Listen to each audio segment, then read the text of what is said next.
जय श्री कृष्णा गाइस, स्वागत है मेरे यूट्यूब चैनल में। आज हम क्वेश्चन नंबर 13 कर रहे हैं लीड कोड का, रोमन टू इंटीजर।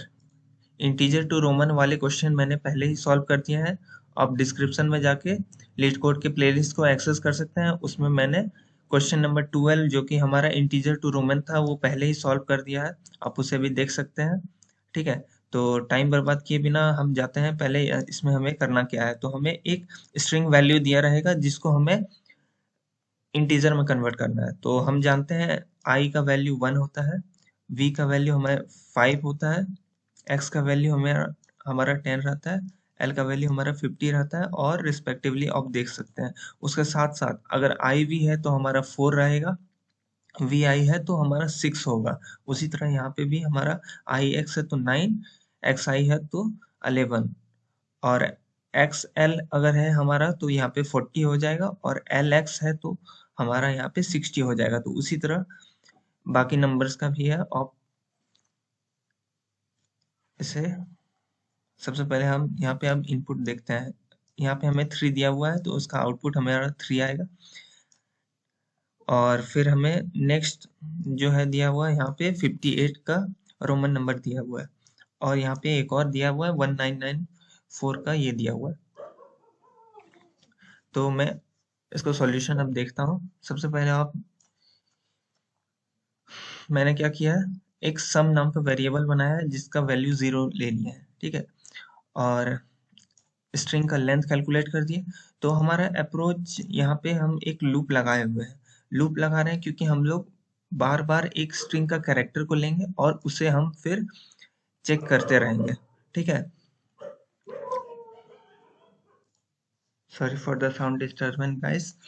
तो हम यहाँ पे देख रहे हैं हम क्या कर रहे हैं। सबसे पहले मैं बता देता हूँ कि इसमें बेसिकली हम क्या करना चाह रहे हैं। हम सबसे पहले हम यहाँ पे चेक करेंगे कि हमारा जैसे एक अदर केसेस भी आता है जो कि हमारा आई वी हो सकता है, जो कि हमारा 4 है।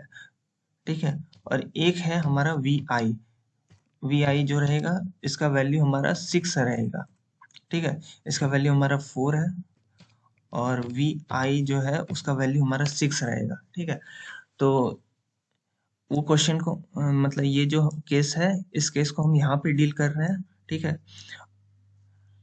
पहले ऊपर में हम यहाँ पे एक वैल नाम का फंक्शन बना लिए जिसमें हम कैरेक्टर ले लिए और सारा का सारा स्विच केस में हम डाल दिए। हम इसके जगह मैप का भी यूज कर सकते हैं बट मैप से बेहतर मुझे ये स्विच केस लगा, तो मैं स्विच केस में सारा वैल्यू डाल दिया। केस आई जो है हमारा वो 1 रिटर्न करेगा और सारा मैंने रिस्पेक्टिवली लिख दिया है। आप यहाँ से देख के आप इसे लिख सकते हैं। ठीक है, लास्ट में डिफॉल्ट रिटर्न 0 कर दिया है, हालांकि इसका तो जरूरत नहीं पड़ेगा और इनपुट हमारा गलत रहेगा तभी वो रिटर्न 0 का काम करेगा।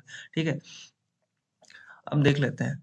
अगर हमारा सबसे पहले हम यहाँ पे कंडीशन चेक कर रहे हैं i+1 is less than n, यानी हमारा लूप से बाहर तो कहीं नहीं चल जा रहा है। ठीक है, ये कंडीशन यहाँ पे हमारा चेक कर लेगा क्योंकि i+1 वाला हम यहाँ पे लगाए हुए हैं। ठीक है, अब यहाँ पे हम देख रहे हैं वैल जो हमारा वैल्यू देगा s.caret i। ठीक है, अगर हमारा ये लेस देन है उसके आगे वाला, यानी हमारा हमने क्या बताया था यहाँ,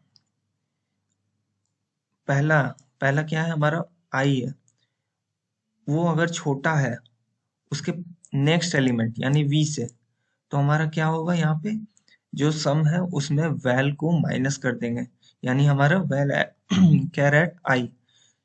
तो इसे हम मान ले रहे हैं आई और इसे हम मान ले रहे हैं वी। ठीक है, तो आई का वैल्यू हमारा 1 है, इसका वैल्यू हमारा 5 है। तो अगर हमारा 1 लेस देन 5 हो रहा है तो हमें क्या करना है, जो भी सम हमारा आया है उसमें 1 को माइनस कर देना है। ठीक है, क्यों माइनस करेंगे, क्योंकि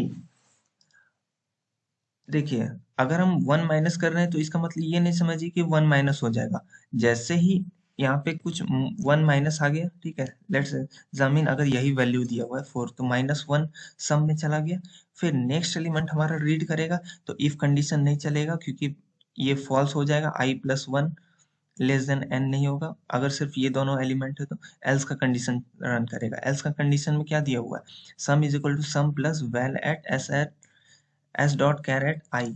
तो उस वक्त हमारा v वाला रहेगा, तो उसका वैल्यू हमारा 5 है, तो 5 जुड़ जाएगा, यानी 1 प्लस 5 होगा जिसका वैल्यू 4 हो जाएगा। तो इस तरह हमारा आंसर यहाँ पे रन करेगा। ठीक है, जैसे ही आगे वाला टर्म हमारा छोटा रहेगा पीछे वाला टर्म से, तो हमें माइनस कर देना है। लेकिन अगर हमारा बड़ा रहेगा आगे वाला, या फिर कुछ नहीं रहेगा, सिर्फ वी रहा, मतलब ये कंडीशन हमारा फॉल्स रहा, तो हमारा डायरेक्ट ऐड होगा। आई होप आपको समझ में आ गया होगा, क्योंकि अगर आगे रहता है तो वो वाला नंबर उस मेन नंबर में से सबट्रैक्ट हो जाता है। ठीक है, अब हम इस कोड को रन करते हैं। ठीक है, सारा केस सबमिट हो चुका है। और ठीक है, हमारा ये क्वेश्चन अच्छी तरीके से सॉल्व हो गया। तो मिलते हैं अगले वीडियो में। राधे राधे।